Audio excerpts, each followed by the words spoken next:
Hey, dream drivers, welcome to episode 254. And this is the episode that you guys have been waiting for a very, very long time. I am going to be talking about my crazy, beautiful 40-hour unmedicated labor and birth story. Baby Dream Driver is finally here, and I'm finally, after 3 months, yes guys, 3 months, just feeling like I'm out of that postpartum fog and able to really focus on dreams and drive, and telling you guys this birth story in its completeness. For a long time, I'm like, when should I actually release it? Is it the time now? And I just I wasn't there mentally yet, but I am now.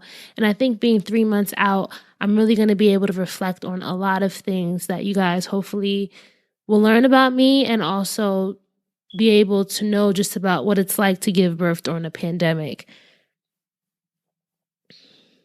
So before we get into today's episode, as always, guys, if this is your first time listening, thank you for choosing Dreams and Drive.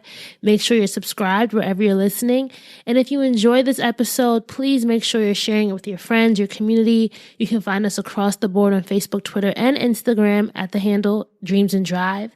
And you can use the hashtag Dreams and Drive when sharing as well. If you want to be part of our weekly newsletter, The Keys, just go to dreamsanddrive.com/join to sign up. That's dreamsanddrive.com/join to sign up. And if you want to support the show, there are lots of ways that you can do it, but these are the ones that I would suggest. You can get Dreams and Drive merchandise by going to dreamsanddrive.com/shop. We have some awesome Dreams and Drive t-shirts and Dreams and Drive crew necks there. Or if you want to donate and be a part of our Patreon community, just go to dreamsanddrive.com/donate.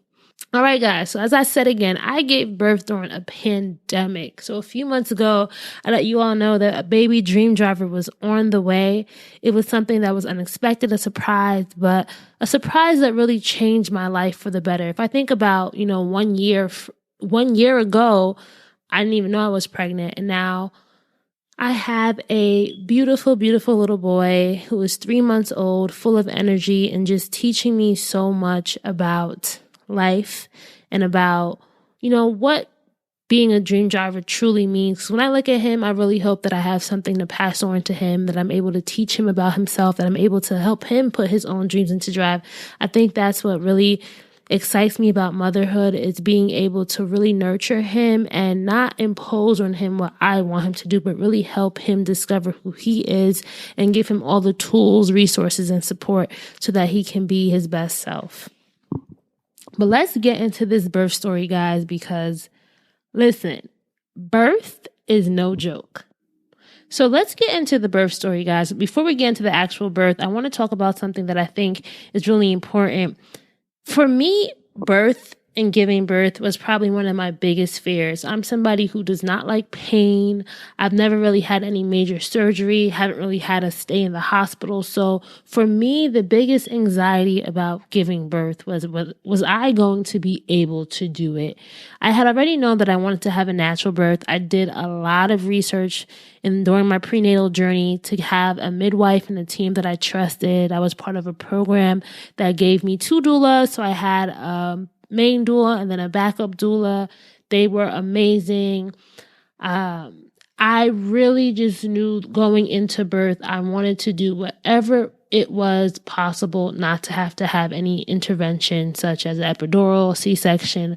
I really wanted to just have this baby as natural as possible. Going into birth, me and my partner, we did all the prep that we could. We had our team. And then it was just the waiting game. I was due in mid-September, and my due date came and went. And I'm like, okay, all right. I was eating the dates. I was drinking the tea, doing the do, all that stuff. And he just still wasn't coming. And I decided, you know what? I have our hospital bags packed. The car seat is installed. I'm just going to relax. So this is how the birth story goes. All right, guys. So on Sunday, I decided to hang out with some of my high school friends. We spent the evening just enjoying life, reminiscing, relaxing. It was really, really chill. And I went home with one of my friends there. And on the way to her house, I started to feel a little funny. And I'm like, is this contractions? But I wasn't sure. By the time I got home to my boyfriend's, I went to the bathroom and something wasn't right. I had these really intense cramps, felt like I had to poop, and I knew it was time. So I called him, I called my midwife. I'm like, it's time. And she told me, honey, it's the middle of the night. Call me in the morning, get some rest. You're still in early labor. In my head, I'm thinking, no, this is go time. We got to go to the hospital. She said, no, honey, you need to monitor your contractions. They should be 5 minutes apart, lasting from 1 minute from 1 hour. When that happens, then you call me. So all night I'm laboring at home by myself. I was in bed, walking around. The contractions weren't that bad. My doula told me if I could breathe through them, then they weren't that bad. So morning came and I'm thinking, all right, it has to be go time. I still wasn't 5 minutes apart with the one lasting from 1 minute from 1 hour yet. It was still very sporadic. And I was getting a little bit anxious. So my midwife says, hey, come into the office and we'll check you. We go and I'm only dilated, I think 2 centimeters. I'm still in early labor. She tells me to go home, relax. And I couldn't understand how the midwives kept saying, relax, get some sleep, when there's no way that I could really truly relax or get deep sleep because I was having contractions sporadically. So I go home, I go in the shower, I try to relax that way. My doulas come over and start teaching us how to do counter pressure, which was amazing. So by this point, my contractions started at around 1 a.m. in the morning, and by 1 p.m., so full 12 hours, I was home and laboring at home. My doulas were there. They were walking us through everything. And by 6, they left and said, all right, you're still in early labor. Your contractions are still pretty sporadic and far apart. Get some rest. So I attempted to get some rest, still was having contractions, still doing counter pressure. My sister came over and was helping us. It still wasn't that 5 minutes apart. But by 12 p.m., 12 a.m., a full 24 hours, I decided, you know what, let's go to the hospital. My midwife says, yeah, just come in. We'll check you. We'll see where you are and all of that. I was convinced when I went to the hospital that this baby was going to be coming right now. So I go to the hospital, which was interesting because I really wanted to labor at home for as long as possible. Because if you're trying to have a natural birth, although I had a midwife who supported a natural birth, and although I knew the hospital also supported natural births, once you get to the hospital, you're under the care of the hospital and you kind of had to follow the rules to an extent. So when I came, they hooked me up to an IV, which I didn't want to get. I had to get a COVID test, which was also annoying. It hurt. It was the one that went all the way up your nose.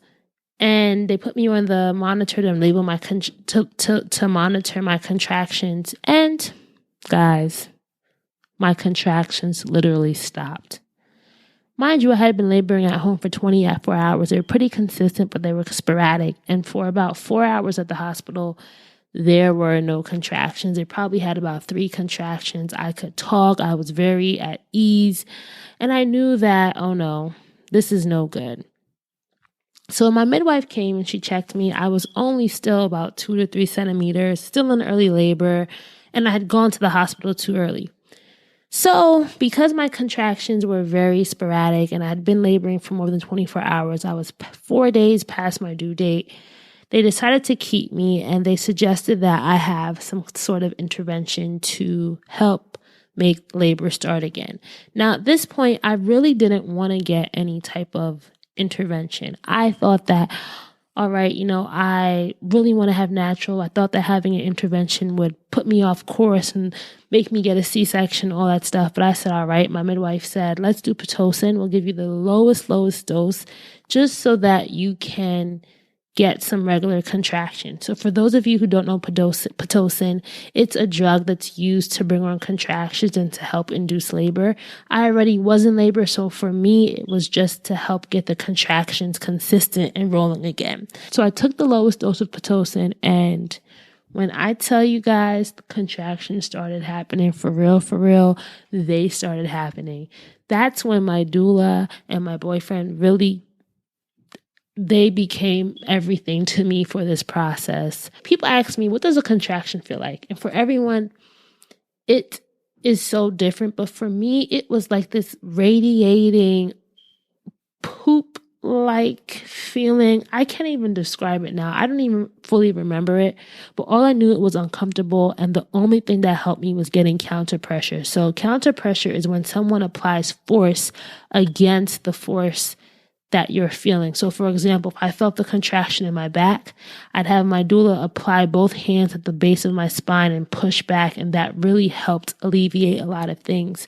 And for me, my doula was very important to helping us figure out what type of positions we could do to progress the labor along, because by this time I was getting tired and I was thinking, I cannot be in labor for another 24 hours. This baby has to come. So we did a lot of moving around. I was moving around. I was on the ball. I was doing a lot of squats, doing a lot of labor moves. On the peanut ball, I was trying everything to just stay as active, stay hydrated. I was drinking a lot and really make sure that the labor was progressing, which it did.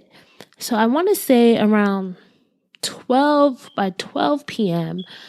So at this point, I was probably about 36 hours in labor. By 12 p.m., I want to say I was around 5 centimeters. And I decided that I wanted to go into the shower. So the hospital that I was at allowed us to go into the shower. And I wanted to go into the shower because I needed some relief and I was getting tired. And I heard that the shower can really help you dilate more. And that was very important to me. So I labored in the shower, and the contractions were really starting to get intense. I said, wait, this cannot be happening. When I got out of the shower, they checked me and I was around 7 centimeters. And guys, that is when all hell broke loose. Meaning, I don't know if it was because I was on Pitocin.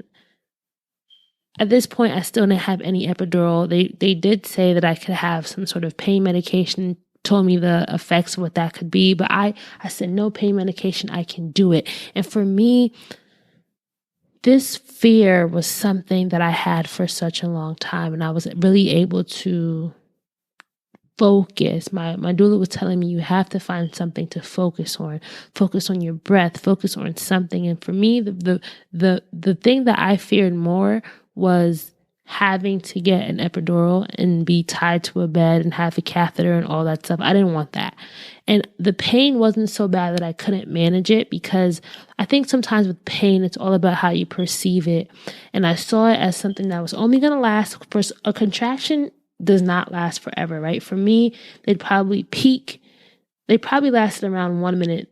They're kind of like a mountain where you can feel the contraction rising. It gets to its peak and then it goes back down and then you can rest. So I would breathe through the contractions and know they're about to be over. But at 7 centimeters, guys, 7 centimeters, this thing was getting crazy. That's when I turned into like one of those people that you see on TV, the hospital movies where the women are shouting and screaming. That's what they call the transition period of labor, where things really start to get intense. The baby starts to descend down. I told somebody, like, you know that scene in Black Panther where T'Challa goes and meets his ancestors? That's how I felt. I swear I saw my ancestors at some point. But at the same time that I was uncomfortable, that I was in this pain, that I was that I was trying to work through these contractions, I felt empowered. I was not focused on anything else other than moving through the contraction and getting to that rest period. Thinking about, all right, this is going to be over soon. This is going to be over soon. You're going to meet your baby. Really helped me not be focused on the pain. It's kind of having tunnel vision, right? And when thinking about us as dream drivers, that tunnel vision for me in labor was the thing that helped keep me sane. So I'm in this transition period, I want to say for about 2 hours. It was very intense. It was probably one of the biggest intense moments of my life. We did a lot of different positions. No, I forgot to say, my water did break halfway into labor or halfway into this active labor. We used the peanut ball. I was on my side and squeezing into it as I had a contraction, and then the water broke. So that was also the reason why transition was so intense, right? Because once your water breaks, things start moving. Today's episode is brought to you by Clorox. When it counts, trust Clorox. The same way we trust essential workers to provide the care they give to us, our families trust us to give them a safe and protected home. Our community heroes trust Clorox to keep places like hospitals and grocery stores disinfected. So I know I too can trust Clorox to provide my home with a safe environment we can all enjoy. That's why I trust Clorox regular bleach. By mixing 1/3 cup of Clorox regular bleach with 1 gallon of water, when used as directed on hard, non-porous surfaces, it kills 99.9% of germs and bacteria. From our kitchen floors to the counters to bathroom tubs, of course, laundry whites. I know I can count on Clorox disinfecting products to give myself and my family the best home we deserve. So for me, this is very important because I have a new baby. So for example, I'm always making sure that our countertops and our floors and the door handles are clean. I love using Clorox disinfecting wipes for that, especially. They're really quick and easy to use. So making sure I keep those surfaces clean also makes sure that I am not passing on any bad bacteria to the baby. For me, it's really important that I can share with you how you can keep your own dream driving environments clean, because in this day and age, especially with COVID-19 still rampant in our country, I want to make sure that we're all safe and that we're all thriving. When it counts, trust Clorox. So during the transition period, I was screaming, I was hollering, I was trying to breathe. And it was so funny because my midwife and the nurse were just sitting in the background saying, "You're doing amazing. This is amazing. This is amazing." And I couldn't understand how they were just saying, "You're doing amazing," when I felt like crap, utter crap. But at the same time, I did feel powerful because I knew that I already had passed the point where I could get an epidural. I think I could have still gotten one, but it didn't make sense to get an epidural for me if I was at 9 centimeters, 8 centimeters in active labor. Now I was focused on, all right, let me get to 10 centimeters. So once the contractions weren't as intense, the midwives decided to do another cervical check on me to see where I was. And at this point, I was at 10 centimeters, and that meant that it was time to start pushing. I, at this point, guys, was so tired. By now, we're 39 hours into labor. So by the time the midwife said it was time for me to push, I was ready. I was tired, I was exhausted, but I was ready. In my birth plan, which is something that I created prior to giving birth, and it's just something that you can use or you can create to outline what you want and what you don't want to happen during your birth, if you can have control over it. I didn't want to push on my back. By this point, I'm like, listen, let's get this baby out. And the midwives didn't have me pushing directly on my back. I was laying down, but my pelvic was to the side. I don't even know how to describe it, but it wasn't all the way on my back. So they told me to start pushing. First, she had me practice, which is something that a lot of women don't understand, is when you're pushing, you really want to not push through your vaginal opening. You want to push through your anus. So you want it to feel like you're pooping, so that was something that she had me practice in the beginning before we really did the big deal. So I'm pushing, and he came out and then he would come back in. And I, at this point, didn't really, I think pushing must feel different for everyone, but for me, I couldn't really get the sense of when I was supposed to. So we kind of did it based on the contraction. So when I felt the contraction, I would bear down and push. But what was happening with the baby was he would come out, then he would go back in, come out and go back in. So we had to really do a lot of waiting and not trying to force the pushing process. For some people, they push in 2 times and the baby's out. But for me, it took a while. It took about 20 or 25 minutes. We also, one thing that I would know for any mom who is listening, we use mineral oil, which really helped keep down their lubricated and also reduced the chances of tearing. So they were using mineral oil, they were lubricating me, they were stretching me as we were going. And we got to the point where I finally felt something coming out, and it was the baby, and they were doing a little maneuvering, because what happened with my son was that he came out with his head and his hand near his head. So I think that's called a nuchal presentation. And he also kind of had the cord near his hand too. So that was why it was so difficult to push him out. But once they pushed him out, he came directly to my chest. They wiped him off. I was able to get that skin to skin initially. Then the nurse came over, checked his vitals, and helped me latch him automatically. So he latched as soon as he came out. And then they checked me. We cut the cord, delivered the placenta, and my son was born. Push. You're making things complicated, little boy. 139. Look at baby. Good job. So a lot of people ask me, Raina, if I want to have an unmedicated birth, what do I have to do? How can I achieve that as well? So I know that there's a lot of variables that can come in during the whole labor process. But for me, the thing that really mattered the most was having a great care team, support, and preparation. So for me, that care team involved getting a midwife. And guys, the journey to getting the midwife was not easy. There were so many mishaps, so many bumps along the way, but finally settling on a team. I had to change insurances. It was a lot that was going on. But finding a team that I loved and really helped me during the whole prenatal journey of prepping for labor and focusing on your body is made for this. Your body is made for this.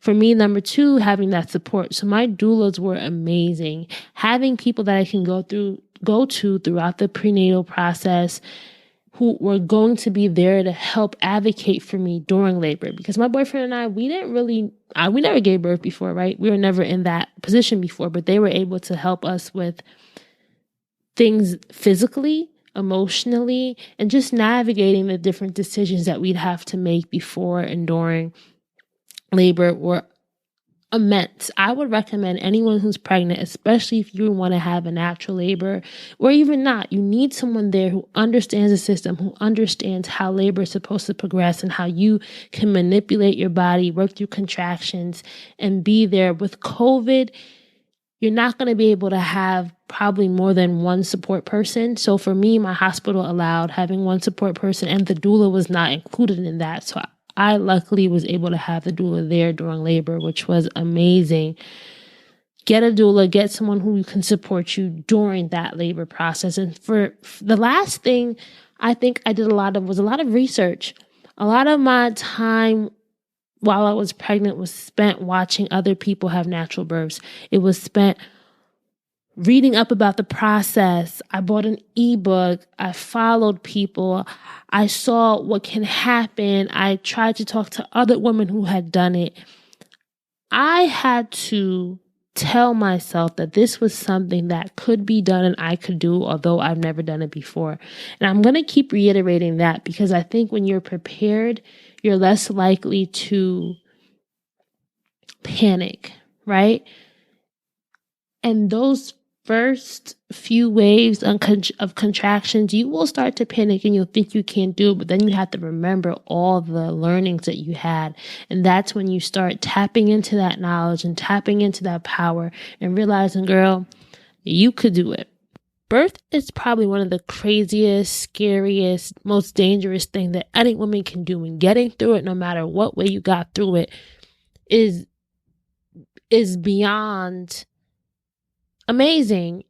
And seeing myself in that power, knowing that how scared I was throughout the whole process and seeing that I could do it really, really made me realize the strength of woman and also made me realize the strength of myself and what you can do once you're able to get past those limiting beliefs and stop letting fear control you. Because I could have easily said, hey, I want an epidural, and who knows what would have happened after that. Not saying that epidural was bad, but for me, it was something I really didn't want. And I could have easily just given up on all this preparation that I had done, but I really stuck the course, and seeing that I was able to push through this fear and this pain, because it's not easy, but it's something that I was able to do. It really amazes me. So now that you guys heard my birth story, it was crazy. It was beautiful, but a lot of it was just about me pushing through. There are some takeaways that I want to share with you. Postpartum, the baby's here. Labor was difficult. birth was empowering. But getting the baby and having the baby, taking care of the baby, that's been the biggest challenge for me. The postpartum journey is real. There's so much happening in your body's shifting, life has changed. We spent 2 days in the hospital, and that first night out of the hospital with the baby was a wake-up call. You're like, wait, I'm the mom. I have to take care of this child for the rest of its life. Wow. You're tired, you're exhausted. Because after you give birth, although you think you're going to want to just go to sleep, and I had a natural birth, so I didn't really have a lot of the physical handicaps in the sense that I could walk around. I didn't have to wait for medicine to wear off. I was so alert and my body was on 100. My endorphins were running. I felt like I was on a high. So I couldn't even go to sleep for those first few hours. I had to force myself to go to sleep. There's a lot of mental and emotional changes going on. And then you also just have to learn a new baby. So what are some of the biggest challenges for me in this postpartum journey? Here are some of the things that I've struggled with. I'm still struggling with finding time, managing time management. Now that my son is 3 months, things are a lot easier. But in the beginning, I was exhausted all the time. I felt like, they tell you when the baby's sleeping, you should be sleeping, but then there's other things that you want to do. So how do you navigate all of that? Breastfeeding was difficult in the beginning, not because of a supply or a latching issue. I just never have done it before, so I wasn't sure if I was doing it right. It seemed like he was eating all the time. So I needed a lot of support in that sense. So I had a lactation consultant, thankfully, and she was so helpful in just assuring me and validating me and telling me, all right, this is what you can do better. This is how you can do different positions.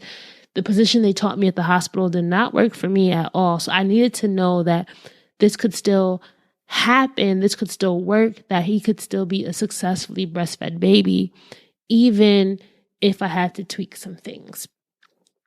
Another thing that was challenging is just having a baby during a pandemic, COVID. People can't come and help you how they normally would. You can't go out and interact with the world as you normally would. So that was very isolating. As a new mom, a COVID-19 mom, pray for all these moms who are having babies during the pandemic, because it really is not easy on your psyche, on your physical well-being. You really do feel alone in a lot of ways, and there's just so much added stress. If you do have people come over, even if they've taken the certain precautions, you're still a little bit wary, like what if I did, possibly harm my baby? There's so many things that come up. Sleeping, exhaustion, the anxiety. I think every new mom does this, where you check every second to make sure the baby's breathing, nap times, making sure you're getting that settled out. And then also, how does the baby fit into the life as you saw or the life that you have now? For me, I had to really put a pause on Dreams and Drive, the podcast, just everything. Life was on a pause. And I see now why it really is important to be able to dedicate time to not having to do anything postpartum. I think it's really hard when new moms are trying to run businesses and do other things. Not saying that you can't do it, but for me, I physically, emotionally, mentally just wasn't able to do it. So I had to put things on pause, but I knew that I couldn't or I can't put things on pause for forever. So that's what I'm working through now, is trying to really create a life that works for baby and me, because I am an entrepreneur and I do have the luxury of being home. I do know that at some point I want to be able to really go hard on Dreams and Drive again, but I really also want to enjoy my time as a new mother, because listen, 3 months flew by.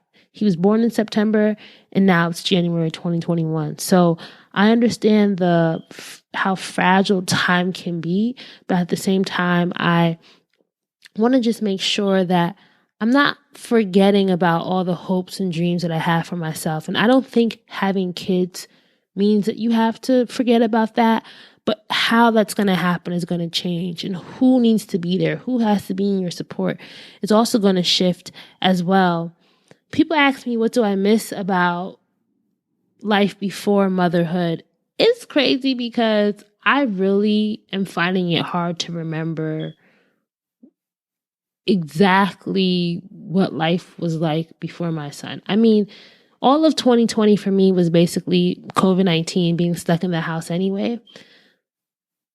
But I do find this purpose and this joy. Whenever I look at my son, there's this pride and this power that I feel. And I wouldn't change that. I wouldn't change that. Sure, I miss socializing. Sure, I miss having the freedom. And if we weren't in a pandemic right now, I would be able to have so much more support around me. But I think this is going to be a challenge that is going to change me for the better, and one that I'm looking forward to. As far as the future of the show, I know that there's so much potential. I know that there is so much that Dreams and Drive can turn into. It's been 5 years of Dreams and Drive, guys. 5 years of Dreams and Drive. And I still can't believe that this was something that I started just off the whim, because I wanted to see what would happen if I showed up for myself. And now I have a passenger in the car. We've been talking about dream driving, and for me now, this dream driving journey has changed. I now have a forever passenger in my back seat, right? I'm no longer alone in this, meaning that every action I take now is going to affect him and his life. So I'm excited to be able to share with you guys just how much this journey is going to change and just how much I can accomplish. So here's some things, I did have some questions from some listeners about some general topics. So I just want to address them here because I feel like in the actual telling of the labor story, it's hard to address everything there. But one of the things was, what were some of your pain management strategies? For me, because I didn't take any pain medication, and also because I was on Pitocin, which means I was getting consistent back to back to back to back. My biggest pain management strategy was being on the move. I made sure that they had me on wireless monitoring if I wanted to get off the bed or labor in places that weren't near to the monitor. So I was on that. I was walking around. I was bouncing on the ball. My doula was very important or very helpful. I had two doulas, actually, daddy doula and my actual doula. I couldn't have done it without them. So they were always catering to me, making sure I was drinking. Everyone in that room was really focused on making sure that I was good. And I think that was very helpful in just my ability to manage the pain and not see it as pain. I think sometimes when you look at pain, it's going to hurt. But if you look at it as a sensation, as a surge, as something that's going to die down eventually, then you can get through it a lot easier. What was your healthcare provider's adherence to your birth plan? So my healthcare providers were 100% for my birth plan because that was their motto of health. That was what they preached. That's their philosophy. They see women as natural beings who were made here to give birth. And birth is something that comes to you. It's what we're made for. So they didn't push anything on me. They did suggest that I get the Pitocin just because I was already overdue and I was already very far into labor, but they didn't have me on a high dosage at all. So they understood my commitment to wanting to do it as natural as possible. When you have high doses of Pitocin, that's when things can get very unbearable. So they knew that, and I'm very happy that they did that. So there's so many other things that we could talk about in this episode, but I really wanted to just focus in on the labor and birth part of my dream driving journey. And I would love to know what you guys thought of it, right? Do you have questions? I'm thinking maybe I can go on live or find a way to continue this discussion. I know there may be dream drivers listening who also have given birth recently during the pandemic, have COVID-19 babies, people who are giving birth this year who might want more resources. One of the things that I know personally that I'm going to be looking to and want to make sure that I'm searching my community for are other mompreneurs, other women who have children. And how are you balancing building your dream? How are you balancing your car now when you have permanent passengers in the back seat, right? That's one of the biggest things that I'm looking into now. And I would love to talk more about these things. I would love to go into more detailed aspects of the birth story if you guys are interested. I think now that it's 3 months out, there are some parts that I kind of don't remember as much and things that I may have glossed over a bit, such as specific things that I was doing during labor. For example, like, do you want to know that I had to pee a lot, or I felt like I had the urge to poop a lot? I don't actually know if that's something that you want to know. So I am willing to talk more about this because I'm really passionate about helping others now that I've gone through it. And after doing so much research, I realized there's so much that I've learned that I think a lot of people can also benefit from as well. So let me know. Hit me up on Instagram. Please share this with your community. Please share this with your friends, family, people that you think might be interested in learning a little bit more about what it's like to have a natural delivery in 2021 or 2020. I do know that it is something. There's also conversations that need to be had also about Black maternal health, the Black maternal health crisis, about insurance disparities, because, ideally I wanted to have a water birth at a birthing center, but the cost of that just was not going to work out, and my insurance wasn't covered. It was just a lot there as well. So there's so many layered conversations that I would love for all of you guys to be able to continue to benefit from. So keep in touch, guys. You can always reach out to me via Instagram, via email, Rana@dreamsanddrive.com. Let me know what you thought of this episode. Share it with your community. If you want to get on our newsletter and get weekly emails, just go to www.dreamsanddrive.com/join. If you want to shop the Dreams and Drive store and support the show in that way, just go to dreamsanddrive.com/shop. I really am excited about what's going to be coming next for me, and I hope that I have your support as I now shift into another gear in my life. All right, the baby is making his debut. Say hi, Axel. Oh, you burped instead. All right, keep dreaming, keep driving, and we'll chat again. Bye, guys.